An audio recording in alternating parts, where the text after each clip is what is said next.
Bonjour à tous, je suis Julien Dupont, responsable des programmes d'entrepreneuriat sur mesure pour Kedge Business School, école de commerce marseillaise, bordelaise, mais aussi présente en Afrique de l'Ouest via BEM Dakar, présente au Sénégal et en Côte d'Ivoire. Je suis ravi d'être avec vous aujourd'hui pendant un petit peu moins d'une heure, 40 minutes, entouré d'acteurs de terrain pour vous parler des apports de la digitalisation, bien souvent à marche forcée pendant cette crise du coronavirus, des programmes d'accompagnement à l'entrepreneuriat. Vous verrez que sous un sujet en apparence anodin, c'est tout un modèle d'accompagnement qui a dessus se remettre en question pour évoluer vers de nouvelles modalités d'accompagnement. J'ai donc aujourd'hui l'immense honneur d'être accompagné de plusieurs invités, dont le premier, Patrice Eba. Patrice, vous êtes chargé de mission innovation à l'Institut de recherche pour le développement, coordinateur du réseau MINE pour le même Institut de recherche pour le développement, qui regroupe la Côte d'Ivoire, le Niger et notamment la Guinée. Et vous travaillez depuis un an sur un très beau programme qui est le programme ACE Partner, programme d'incubation digitalisée, où vous accompagnez notamment des entrepreneurs sur 8 pays en Afrique de l'Ouest. Ce programme, vous l'avez développé avec Kedge Business School et vous avez fait le pari d'en faire un programme entièrement digitalisé. On aura l'occasion d'y revenir. Patrice, bienvenue. Ensuite, notre deuxième invité est Fatou Séné. Fatou, vous êtes la directrice d'Afriquinov, une structure inédite qui accompagne et fédère une communauté de plus de 120 structures d'accompagnement à l'entrepreneuriat dans 26 pays en Afrique. Vous proposez à ces structures du renforcement de capacité, mais aussi un label pour créer une communauté reconnue d'incubateurs. Votre connaissance large de l'écosystème nous paraîtra aujourd'hui de nombreux éclairages. Notre troisième invité est le docteur Christophe Garonne. Christophe, vous êtes enseignant-chercheur à Kedge Business School, notamment en entrepreneuriat, et vous êtes aussi le directeur académique de l'incubateur de l'école, la Business Nursery. Vous avez travaillé de nombreuses années dans le privé, à l'international, avant de faire votre thèse en Australie avec Pierre Davidson. Vous avez côtoyé Sarah Sarasvati, chercheuse mondialement connue pour avoir développé la théorie de l'effectuation, et en plus de vos fonctions de professeur, vous avez lancé 2 incubateurs et notamment collaboré avec l'Institut de recherche pour le développement sur le programme ACE Partner. Votre discours sera aujourd'hui celui de la méthode et surtout du regard de la recherche en entrepreneuriat sur nos sujets. Et notre dernier invité est Fatoumata So Ndongo. Fatoumata, vous êtes la responsable de l'incubateur de l'Université Gaston Berger au Sénégal, université qui comptabilise près de 12 000 étudiants. Vous avez été à l'origine du lancement de l'incubateur de cette belle université en 2016 et avec une première promotion que vous avez opérée dès 2018. Vous enregistrez actuellement un fort pic de demande d'étudiants qui souhaitent entreprendre comme vous nous l'expliquez, le digital devient un ressort fondamental pour accompagner ces étudiants. Merci à tous d'être avec nous aujourd'hui. Vous le voyez, on est entouré d'acteurs de terrain et nous allons passer les 40 prochaines minutes à essayer de comprendre l'ensemble des ressorts liés au digital et à l'accompagnement à l'entrepreneuriat. Alors ma première question va aller à Fatoumata. Fatoumata, comme je le disais, vous êtes responsable de l'incubateur de l'Université Gaston Berger. Comment très concrètement avez-vous réussi à adapter votre accompagnement pendant la période du Covid et quelles sont les contraintes que vous avez notamment rencontrées? Bonjour à tous, merci Julien. C'est un plaisir de participer au Emerging Valley 2021. Donc, l'incubateur de l'Université Gaston Berger est un dispositif qui est là pour accompagner les étudiants, qui a 3 cibles, les étudiants, les chercheurs et la communauté. Donc, dès le démarrage de cet incubateur-là, on avait compris qu'il était primordial d'avoir un programme digitalisé parce que la cible avait des contraintes pédagogiques ou d'autres contraintes parce que c'est un incubateur qui cible 3 régions du Sénégal. Donc, il était important d'avoir un programme qui permettrait un peu d'avoir plus de flexibilité et d'agilité dans l'accompagnement. Et c'est ce qui nous a permis, en fait, lors de la pandémie, de pouvoir en fait sauter. Ça a été une opportunité de pouvoir bien expérimenter, d'utiliser la plateforme entrepreneuriale que nous avons. Bien sûr, il y a des contraintes, mais la principale contrainte était liée à la connectivité, surtout des cibles étudiantes et jeunes de la communauté.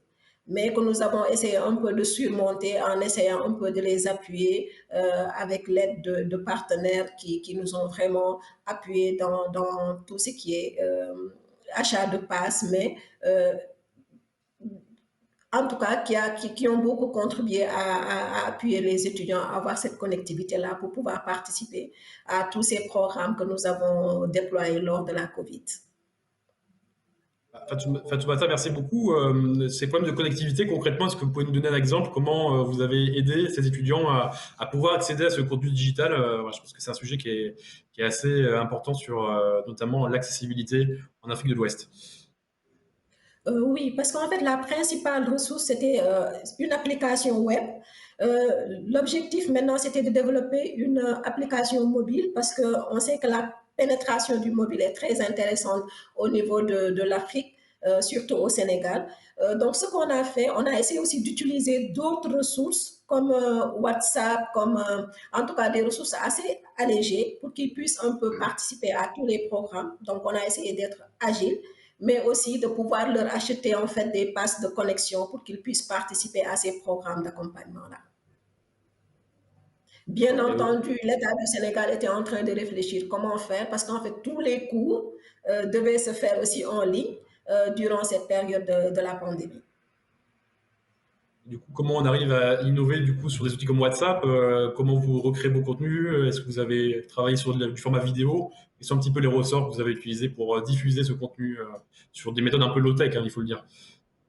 C'est ça en fait. On a utilisé WhatsApp, Facebook, là où ils sont en fait. Ce qu'on a fait, c'est en deux temps. Au lieu de faire du live à 100%, on fait des capsules vidéo qu'on leur envoie. Ils essaient de visualiser, de préparer en fait des questions et tout. On fait un petit live de 30 minutes parfois où on essaie de les accompagner. Après, le reste, c'est à leur rythme où ils font et après, on essaie nous de revenir pour accompagner. Après, le téléphone est là aussi pour aider. Voilà. Beaucoup pour cet éclairage. Et ma question qui est forcément très liée va à Fatou. Fatou, hein, vous êtes la directrice d'Afriquinov. L'incubateur Gaston Berger fait en plus partie de ces 120 structures que vous avez accompagnées. Vous êtes par ailleurs spécialiste du renforcement de capacité d'incubateurs. Diriez-vous que l'accompagnement digitalisé des entrepreneurs a pris une place croissante dans l'accompagnement de l'ensemble des structures que vous suivez chez Afriquinov? Et si oui, quelles en sont les contraintes? On en a un petit peu parlé, mais je serais ravi d'avoir votre retour sur cette vision un peu plus globale sur l'ensemble des structures que vous accompagnez. Merci Julien et bonjour à tous. Alors donc comme vous l'avez dit, nous chez Afrikinov, nos bénéficiaires, notre cœur de métier, c'est vraiment d'accompagner les structures d'accompagnement à l'entrepreneuriat innovant, donc des SAUI, ce qui inclut incubateurs, accélérateurs, Fab Lab et autres structures. Et c'est vrai qu'aujourd'hui, ces structures ont été confrontées lors de la Covid à la problématique des outils digitaux. Donc comment continuer à accompagner leurs entrepreneurs autant pouvoir les recevoir dans leurs locaux. Et beaucoup de structures se sont donc adaptées à ces nouveaux formats et ont proposé leur accompagnement en ligne, donc soit par des modules d'e-learning, des webinaires et des sessions de coaching en ligne. Ça a été plus ou moins facile pour certaines structures, donc qui aujourd'hui ont une maturité plus importante et de pouvoir rebondir de la sorte. Mais je pense qu'une des contraintes que les structures ont rencontrées de manière générale, c'est que le Covid a déjà eu un impact financier pour elles, mais il fallait donc investir dans de nouveaux outils, donc pouvoir proposer un d'une qualité similaire. Et également, c'est se retrouver face aux contraintes de leurs entrepreneurs qui, comme l'a dit Fatoumata, n'étaient pas forcément toujours en mesure de se connecter pour suivre cet accompagnement.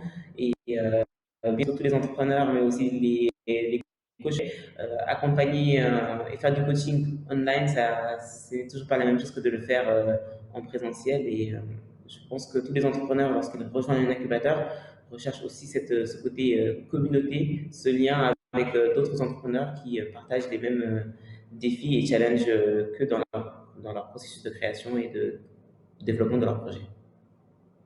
Merci beaucoup Fatou pour cet éclairage et vous le disiez, hein, vous accompagnez beaucoup de structures dont le business model n'est pas toujours évident à trouver et d'autant plus en temps de coronavirus. Et c'est pour ça que j'aimerais donner la parole à Christophe, Christophe Garonne. Vous êtes enseignant-chercheur à Kedge Business School et directeur académique de l'incubateur de Kedge. Et vous avez aussi une vision assez éclairée hein, sur la recherche académique en entrepreneuriat. Est-ce que déjà, peut-être première question, vous pouvez un peu nous éclairer sur comment se construit le business model d'une structure d'accompagnement de manière générale? Oui, bien sûr. Merci Julien de me donner l'opportunité d'expliquer cela. Un business model d'une structure d'accompagnement, il se construit en premier lieu sur les compétences et les ressources dont dispose l'institution qui veut l'héberger. Et en deuxième lieu, ce business model se crée avec les besoins de la communauté d'entrepreneurs que cet incubateur va devoir servir. Donc cette partie de ping-pong, si j'ose dire, elle se construit comme ça. Et vraiment, ce qu'il faut faire, c'est éviter de réinventer la roue à chaque fois, c'est-à-dire de faire exactement ce que fait notre voisin, mais plutôt de développer un partenariat avec nos voisins pour que chacun puisse apporter sa propre expertise à ce qu'il est en train de faire. Si je prends l'exemple de Kedge, par exemple, nous, on est une école, on est une grande école de management aujourd'hui, donc on a un panel d'expertise qui est, on va dire, assez large, à la fois dans la création d'entreprise, mais aussi dans toutes les disciplines de management qui sont nécessaires pour la création d'une entreprise, soit en marketing, en finance ou en digital. Et ensuite, comme on est une école qui a une antériorité, on va dire, assez grande, on a aussi un réseau d'alumni qui est assez extraordinaire et qui est dans l'ensemble du monde aujourd'hui. Donc, on a capitalisé sur ça, sur notre expertise, notre savoir-faire, ce qui fait notre cœur aussi, c'est-à-dire c'est l'enseignement, c'est la pédagogie, c'est savoir s'adapter aux besoins de notre public. Et ensuite, on a capitalisé sur l'ensemble de nos alumni que l'on a, c'est-à-dire nos mentors, des gens qui travaillent dans différents secteurs. Et ça, c'est aussi une ressource que nous, on va mettre à disposition de nos incubés. C'est-à-dire que lorsqu'ils ont besoin d'avoir un contact dans une industrie, eh bien, on sait qu'on va pouvoir leur proposer ce contact parce qu'on connaît tous un alumni ou une alumni d'ailleurs qui travaille dans cette industrie et qui sera enchanté d'aider un ou une jeune entrepreneuse à émerger. Alors, c'est Christophe, vous mettez en avant quelque chose de fondamental, c'est le mentorat, et puis on aura l'occasion d'y revenir, mais c'est que le mentorat est aussi un levier, et on redonnera la parole à nos collègues qui gèrent des incubateurs et des communautés d'incubateurs sur ce sujet-là. Et ma deuxième question, Christophe, était finalement sur cette question de période de coronavirus, de contraintes, ou peut-être d'opportunités pour les structures. Est-ce que cette période, au-delà des contraintes qu'on imagine forcément sur ces programmes-là, a pu être créatrice d'opportunités pour des structures d'accompagnement ou des incubateurs plus communément sur leur vision et peut-être leur business model? Tu sais ce que l'on dit, dans l'entrepreneuriat, le problème de l'un est l'opportunité de quelqu'un d'autre, quelque part. Donc, on s'est appliqué à nous-mêmes ce qu'on a dû subir et on a essayé de le transformer de manière positive. Je pense que ici, tous ceux qui sont autour de la table ont rencontré la même chose, c'est-à-dire comment je vais pouvoir transformer ce problème-là qui nous tombe dessus sans qu'on ait prévu et essayer d'en faire quelque chose qui soit positif, en tout cas. Voilà. Et là, je pense que tout le monde l'a dit, la digitalisation s'est imposée. De toute façon, elle s'est imposée à nous parce qu'on n'a pas le choix. Et ensuite, la question est, comme vous l'avez toutes les deux très bien dit précédemment, la digitalisation, on comprend pourquoi il faut le faire, mais la vraie question, c'est quand est-ce qu'il faut le faire, quand est-ce que c'est le plus pertinent, de quels moyens. Et on a bien vu que le premier truc, c'est avoir l'accès à une connexion qui soit fiable, qui soit stable. Ça semble évident, mais on a bien vu que ça n'a pas été le cas, quel que soit l'endroit du monde où on se trouve, j'oserais dire. Donc et quand ça coupe, eh ben ça coupe. Donc du coup, comme ça vient d'être dit à l'instant aussi, c'est quand est-ce que la digitalisation ou le contact digitalisé, on va dire, est le plus pertinent et quand est-ce que justement il faudrait l'éviter. Là, j'allais dire, on apprend un petit peu en faisant quelque part. Vu que pendant la pandémie, on était tous bloqués à la maison, de toute façon, on a fait comme on a pu. Et ce que l'on a vu, en tout cas de ma propre expérience, c'est que j'ai eu énormément d'appels d'incubés. Énormément. Et j'ai vu une sorte d'évolution entre le début de la pandémie, le premier confinement, en tout cas pour nous en Europe, et ensuite les suivants. Au début, c'était vraiment la panique et la sidération. Et ensuite, c'était, bon, maintenant, comment je vais faire? Je sais que ça risque d'arriver parce que je l'ai vu, donc ça risque de revenir. Comment est-ce que je peux faire? Quelles sont les opportunités que je peux saisir? Donc, on voit bien que les entrepreneurs, quelque part, en tout cas, ceux que l'on a suivis, ceux qui étaient accompagnés par une structure d'accompagnement, ils avaient aussi ce réflexe quasiment instinctif de dire là, il y a peut-être quelque chose à faire. Je ne sais pas encore bien quoi, mais il y a sans doute quelque chose à faire que je n'aurais pas pu faire avant. Un exemple, on a vu qu'ils se sont formés. Voilà, moi, j'ai beaucoup d'entrepreneurs qui se sont formés sur des soft skills ou même des hard skills parce que justement, ils n'avaient pas le temps de le faire avant et que dans la pandémie, comme ils étaient bloqués quelque part, plein de choses qu'ils faisaient avant, ils ne pouvaient plus le faire. Donc, ils ont décidé de dédier du temps à ça. Et ça, je trouve que c'est très positif quelque part parce que ça veut dire aussi prendre du recul sur ce que l'on fait, savoir ce qui nous manque. Et on sait très bien que si on prend du recul et on sait ce à quoi on est bon, on sait aussi ce à quoi on est moins bon, et c'est sur ça qu'il faut se former.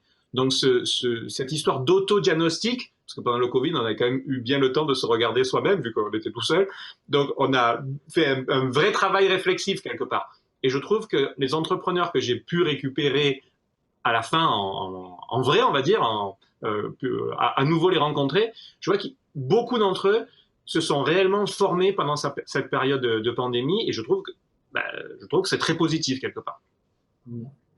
Merci Christophe. Et alors, l'exemple typique d'un programme qui a été lancé en pleine pandémie, alors il y a un micro qui est ouvert, ouais, super. L'exemple typique d'un programme qui a été lancé en pleine pandémie, c'est le programme ACE Partner de l'IRD. Donc Patrice, je rappelle, vous coordonnez le réseau de recherche sur les activités minières de l'Institut de recherche pour le développement. Et vous êtes aussi un des coordinateurs de ce nouveau programme digitalisé ACE Partner qui accompagne des chercheurs à l'entrepreneuriat sur 8 pays en Afrique de l'Ouest. Alors, un programme ambitieux, une vision en pleine crise du coronavirus de lancer cet incubateur digitalisé. Est-ce que vous pouvez nous expliquer pourquoi l'IRD a décidé de lancer ce programme et pourquoi surtout avoir choisi de le lancer de manière totalement digitalisée? Merci bien, Julien. C'est vraiment un honneur pour nous de prendre la parole pour parler de ce programme très ambitieux d'incubation digitale à l'échelle en fait, des acteurs académiques ouest-africains. On a constaté que la population ouest-africaine est majoritairement jeune, composée, les statistiques donnent 70%, 70%, voire 75%, et qui augmente nécessairement chaque fois avec des pressions forte sur à la fois l'environnement et les services sociaux de base. Et donc, après un cursus universitaire, il n'est pas évident que les différents diplômés aient des compétences en matière entrepreneuriale et c'est pas sûr que tout le monde, en fait, se dirige vers l'emploi de la fonction publique et même ait d'emploi au niveau du secteur privé.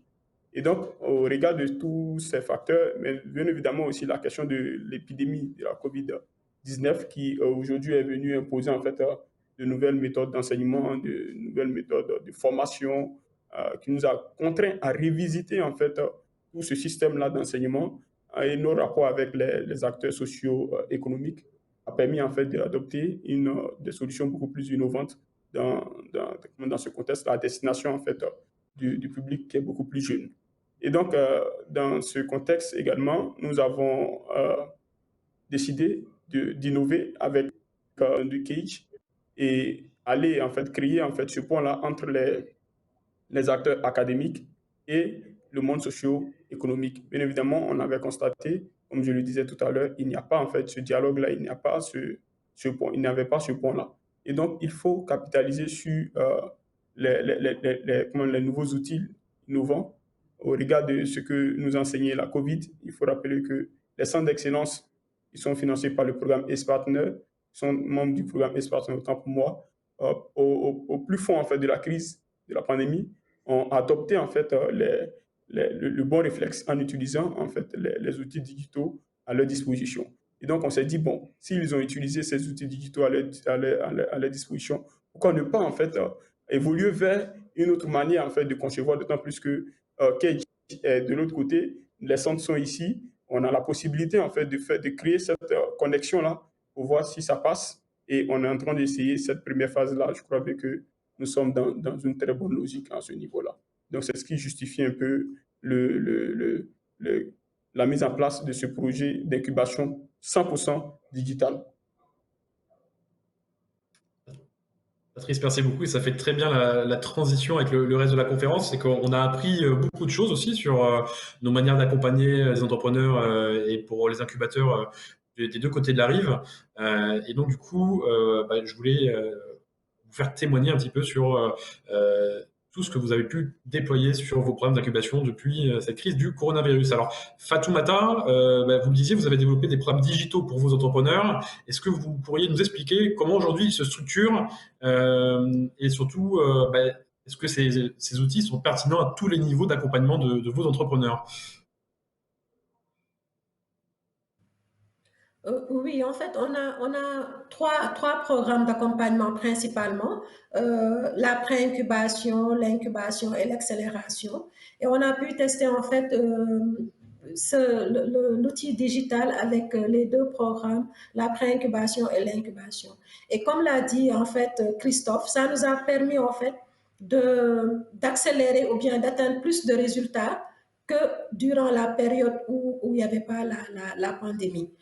Du coup, on a pu structurer parce qu'avant, c'était une plateforme qui nous permettait un peu de coordonner, de créer une communauté. Là, on a pu en fait digitaliser en mettant en œuvre ou bien en intégrant tous les outils d'accompagnement de ces deux programmes. Et ça nous a permis en fait de pouvoir bénéficier de plus de mentorat parce qu'avant, le mentorat se faisait physiquement. Et là, on a pu profiter en fait de l'expertise au niveau national et même international parce que c'était devenu plus simple, plus flexible. Et en termes de, on n'a pas encore fait l'évaluation, mais on a senti que les incubés étaient plus satisfaits en fait parce qu'ils ont bénéficié de plus de formation, de plus d'accompagnement et c'était adapté par rapport à leur programme, par rapport à leurs contraintes. Euh, et c'est ce qu'on a continué. Ça nous a permis en fait aujourd'hui de pouvoir intégrer en fait tous ces programmes digitaux dans l'accompagnement normal. Merci Fatoumata. Et du coup, je fais le lien avec Patrice. Patrice, vous arrivez vous au terme de cette première année sur le programme d'accompagnement ACE Partner. Quel bilan faites-vous de cette première année d'incubation totalement digitalisée? Et puis, la question corollaire, allez-vous faire évoluer ce programme? Et si oui, vers quel horizon? Effectivement, merci bien une fois encore, Julien. Il faut dire que pour le bilan, il est très tôt de dresser un bilan sur les activités qui sont en cours. À la vérité, on avait souhaité démarrer un peu plus tôt le projet, mais ce n'est qu'au mois d'août, véritablement, que le projet a démarré. Et donc, en termes de bilan à mi-parcours, il faut dire que déjà permettez-moi de rappeler déjà les objectifs en fait de notre collaboration entre Cage Business School et Africnov. Sur ça, l'objectif c'était de former en fait les différents porteurs de projets à une posture beaucoup plus entrepreneuriale avec la gestion des projets, la gestion de certaines priorités, appréhension et efficience et du développement frugal. Et donc, en deuxième lieu, il s'agissait de former en fait les porteurs de projets aux bases du design thinking et leur startup pour valider en fait les besoins échéants. Et donc, aussi en dernière position, amener les porteurs des projets à prototyper un produit minimum viable qui sera approuvé par des premiers utilisateurs. Donc, ce sont les objectifs en fait de notre collaboration. Et donc, nous sommes dans cette démarche-là. Et ce qui est intéressant, c'est qu'à mi-parcours, on a pu, à travers le sommet UICN qui s'est tenu à Marseille, visiter en fait le Cage Business School avec les différents directeurs des centres qui étaient représentés. Et donc, je vous assure qu'après la visite, les directeurs des centres ont compris en fait la nécessité en fait d'avoir des incubateurs au sein de leur centre et ils ont demandé, mais en fait, vous avez pris, le nombre que vous avez pris, il est restreint, est-ce qu'on ne peut pas étendre? On a dit non, attendez, la deuxième phase, c'est sûr quand on va évoluer vers ça, on va lancer. Donc là, ils voient aussi le besoin, ils voient aussi le travail qui est fait avec les différents incubés qui sont très engagés. Au niveau du réseau mine que je coordonne, j'ai 2 incubés, il y a un qui travaille, 3, surtout 3 plutôt. Il y a une dame qui travaille sur le recyclage en fait des pneus, des engins miniers usagés, des pneus, voilà, la pneumatique en fait minière usagée. Donc c'est très intéressant, un projet qui est très très très important pour nous parce que les entreprises minières ne savent pas quoi faire de ces engins-là, de ces pneus-là qui souvent ont une taille vraiment considérable, quoi. Et donc, on évolue vers ça. Ils sont en train de monter actuellement leur business Canva avec l'identification de tout ce qui va avec. Et donc, nous sommes dans une période de satisfaction, d'autant plus que les différents incubés sont très motivés. Et donc, nous avons mis pour les accompagner une cagnotte de 5 000 € pour accompagner chaque incubé sur toute la période pendant l'incubation digitale. Et donc, c'est une opportunité que les centres saluent, que les différents incubés aussi saluent. Et donc, je crois bien, je parie que la plupart des centres attendent la deuxième phase pour poursuivre. Et donc, ça montre à quel point voilà, on est en train de réussir quelque chose de formidable. Merci.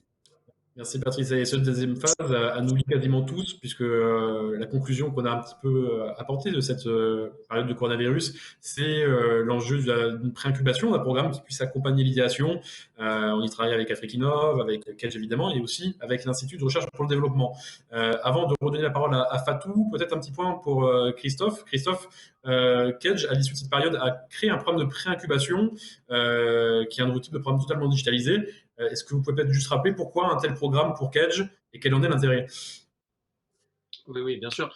L'intérêt, il est évident. Kedge, c'est une très grande école. On a 14 000 étudiants, 700 demandes de personnes qui sont volontaires pour être incubées à l'école, dans nos incubateurs. Donc, on a dû s'adapter nous-mêmes et on a dû faire comme les startups, c'est-à-dire faire une scale-up, de se dire, bon, ben voilà, on est tellement attractif, notre programme est tellement attractif, on a tellement de public que comment on va faire pour mettre ça à l'échelle quelque part? Pour ça, la seule solution qui nous est apparue en fonction des ressources que l'on avait et de notre expertise, c'était de faire un programme digitalisé ou dématérialisé, ce qui est la même chose. Et donc du coup, ce programme-là, il s'adresse réellement aux candidatures qui sont early stage, parce que ça aussi, c'est le problème que l'on a rencontré, c'est qu'on avait beaucoup de projets qui venaient, mais qui étaient vraiment très early. Et un programme early, enfin tous les programmes commencent par un early stage dans tous les cas. La question, c'est comment s'assurer que ce projet entrepreneurial-là est le bon, qu'il est porté par les bonnes personnes. Et bien ça, on a décidé de mettre en place un programme dématérialisé qui allait de l'idée au premier prototypage, de le faire en ligne et de le construire sous la forme de défis et d'auto-apprentissage pour chaque entrepreneur et chaque projet. Et ça a plusieurs objectifs quelque part. C'est ça permet à l'incubé de se dire, par une sorte d'auto-évaluation, où est-ce qu'il ou elle en est de son projet. Qu'est-ce qu'il ou elle a appris au fil du temps, et ça nous permet à nous, incubateurs, de bien qualifier les projets et de les qualifier rapidement avec un coût en termes de ressources qui est très limité. Et donc là, c'est vraiment une solution gagnant-gagnant pour tout le monde. Plus le fait que quand on a 14 000 étudiants et 700 demandes, vous voyez bien que toutes les demandes ne se concentrent pas à proximité des campus sur lesquels on est basé. Donc les potentiels incubés sont partout sur le territoire national ou même à l'international. Donc comment faire pour apporter une solution qui soit adaptée et adaptable à l'ensemble de ce public-là? Le digital s'est imposé. Merci Christophe. Et ce bilan, c'est le partage avec l'Université Castro-Berger et aussi avec Afrikinov et l'IRD, Fatou. Nous travaillons actuellement avec l'Institut de recherche pour le développement et Kedge pour développer un programme qui serait un programme de pré-incubation digitalisé pour les incubateurs et potentiellement aussi des universités en Afrique de l'Ouest. Est-ce que vous pouvez nous en dire un peu plus? À quelle problématique de ces incubateurs répond un tel programme? Et est-ce que vous pouvez nous dire un petit peu quelle vision Afrikinov porte auprès de ces incubateurs que vous accompagnez au jour le jour? Alors, je pense qu'on a tous un peu évoqué ce besoin qu'ont eu les incubateurs de s'adapter face à la Covid l'année dernière et encore aujourd'hui, mais également face à la demande croissante des entrepreneurs qui veulent être incubés, être accompagnés dans leur projet. Et donc l'idée de ce programme d'incubation sur lequel nous travaillons tous ensemble, c'est vraiment de pouvoir proposer aujourd'hui un accompagnement clé en main 100% digital pour des projets en Afrique de l'Ouest. Donc cet accompagnement, il passerait par des structures existantes, donc universités incubateurs, qui aujourd'hui seraient accompagnés dans la mise en place, dans la création d'un programme de pré-incubation et qui aurait pour objectif aujourd'hui de créer des emplois en local, donc dans ces pays d'Afrique de l'Ouest, mais aussi de mobiliser un certain nombre, un pool d'experts qui national, international, qui pourrait aujourd'hui partager leur expérience, partager leurs compétences avec ces 21 structures partenaires un peu partout en Afrique de l'Ouest.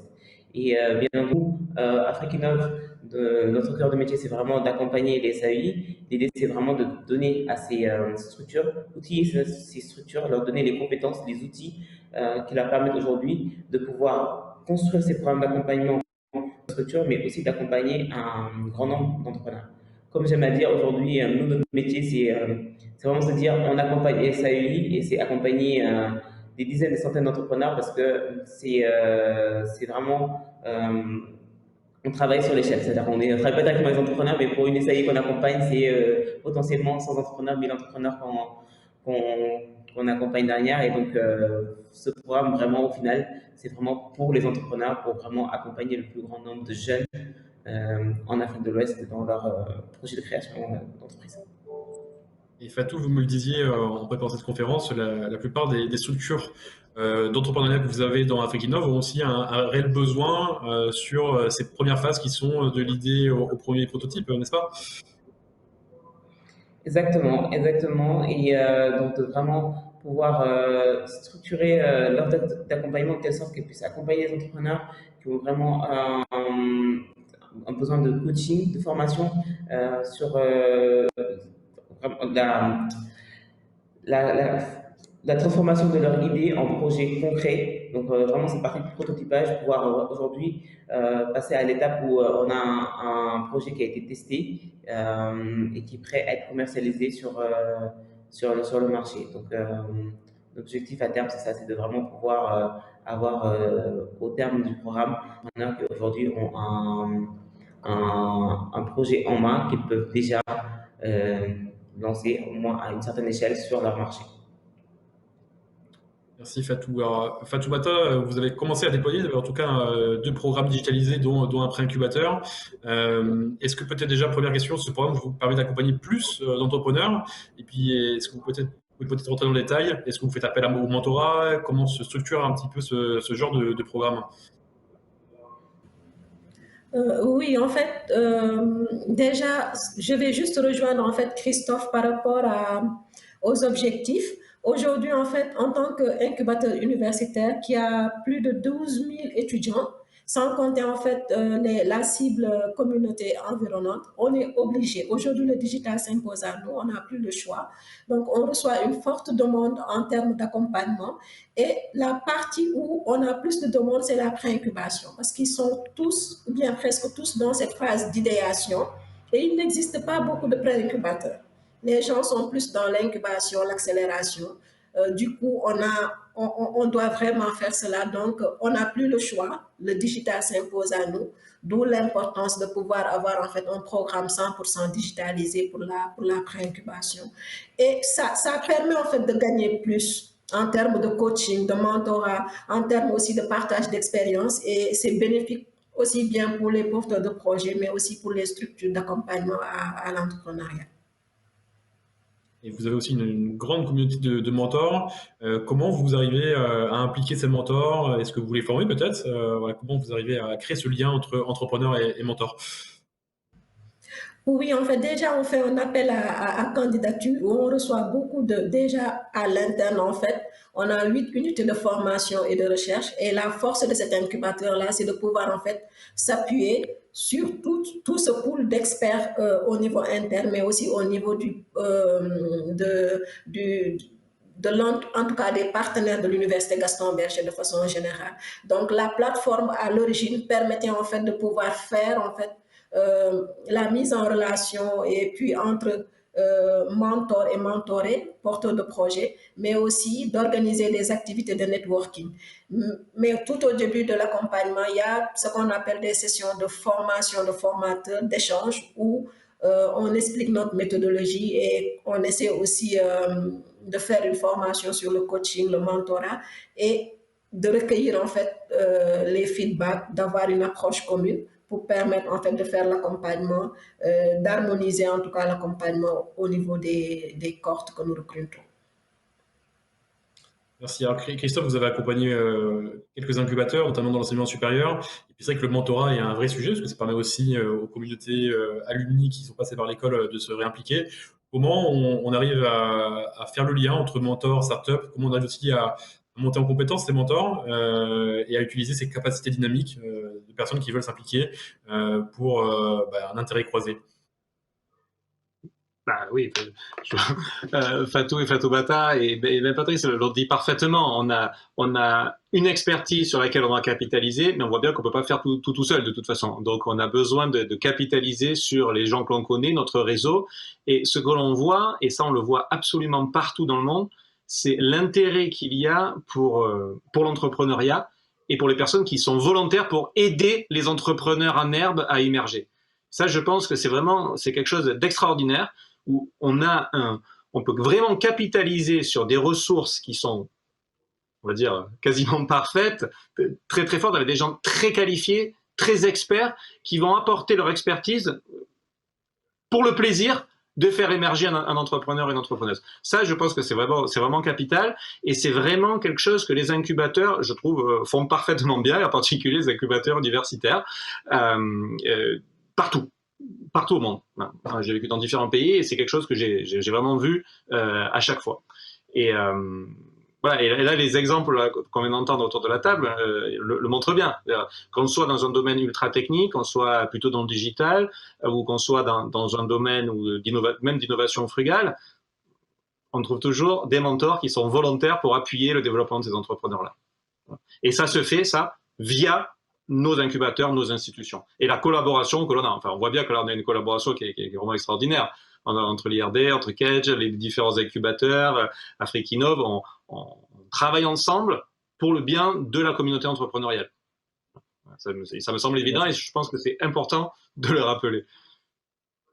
Merci Christophe. Puis on arrive au mot de la fin. Donc, s'il y a peut-être deux aspects que vous devez retenir de cette conférence, c'est que cette période de coronavirus a permis à l'ensemble des incubateurs, que ce soit en Afrique de l'Ouest, mais aussi en Europe, de réfléchir à leur modèle et puis de penser des modèles de pré-incubation souvent digitalisés qui permettent à la fois d'accompagner un plus grand nombre d'entrepreneurs, mais aussi d'aller chercher des ressources en propre qui sont souvent du mentorat et de pouvoir décupler l'impact qu'on a sur les territoires. C'est le projet en tout cas qui sera porté demain par l'Institut de recherche pour le développement, par Afrique Innov, évidemment avec l'Université Gaston Berger pour accompagner le plus grand nombre de personnes qui souhaitent lancer un projet, qui ne savent pas comment s'y prendre, pour en tout cas passer de l'idée au prototype testé, peut-être parfois se tromper, mais aller jusqu'au bout de la démarche pour avoir ce retour. Donc n'hésitez pas à venir nous rencontrer aujourd'hui sur Emerging Valley, nous serons ravis d'échanger avec vous, et je remercie encore une dernière fois les intervenants du jour, Patrice Eba, Fatou Séné, le docteur Christophe Garonne et Fatoumata So Ndongo. Merci à vous, excellente journée et à très vite. In today's world, finding the right answers means asking the right questions and turning convictions into actions. We will not let the world change without us. We will transform it. Experience after experience, we evolve, guided by our conscience. Our creativity is our strength. Our ideals, our pride. Our values, our wealth. We are the new school, Kedge. The school where opening our minds opens us up to the world. The school where sharing starts with listening. Where shaping our vision is about confronting perspectives. Where curiosity is a driving force. Where utopia come true. And where we become responsible together. The school where the next generation comes to life. Our generation. And where we gear up to build the future we believe in. Kedge. Discover, decode, do.